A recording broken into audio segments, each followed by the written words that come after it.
విష్ణు గారు,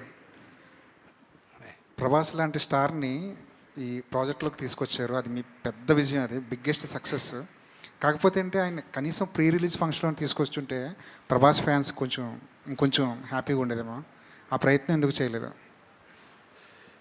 నా బ్రదర్కి మొహమాటం, కొన్ని కొన్ని అతను కంఫర్టబుల్గా ఉంటాడు, కొన్ని అతను అన్కంఫర్టబుల్గా ఉంటాడు. ఈ సినిమా ప్రభాస్ చేసింది ఐఎమ్ గ్రేట్ఫుల్, రుణపడి ఉన్నాను అతనికి. ఎన్నోసార్లు చెప్పాను, ఇప్పుడు కూడా మాట్లాడుతూనే వచ్చా. అతనికి ఇబ్బంది ఏం కలుగుతుందో నాకు తెలుసు. So I never asked him. నాకు తెలుసు ఈ వాట్ ఈస్ హిస్ మెంటాలిటీ అని. నేను అడగట్లేదు, నేను గుర్తుపెట్టుకో అని చెప్పాను. నేను ఒక్క దగ్గర మాత్రం అతను వీడియో బయట పంపిస్తానని ఆయన చెప్పినప్పటికీను, ఆయనకి కొంచెం లాస్ట్ మినిట్లో ఆయనకు కొంచెం వేరే కారణాల వల్ల మేము వీడియో బయట తీసుకోలే. That was because he wasn't feeling too good also.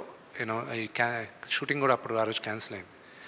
So అదే కానీ why do you want to, ఇబ్బంది అనుకునే దగ్గర why do even want to attempt అనే దాంతో ఇది చేయలే. That's the reason. నిన్న ఒక ప్రెస్ నోట్ రిలీజ్ చేశారు. అది సినిమా రిలీజ్కి ముందు ఒక ప్రొడ్యూసర్ దగ్గర నుంచో ఒక హీరో దగ్గర నుంచో అలాంటి ప్రెస్ నోట్ రావడం ఇదే ఫస్ట్ టైం.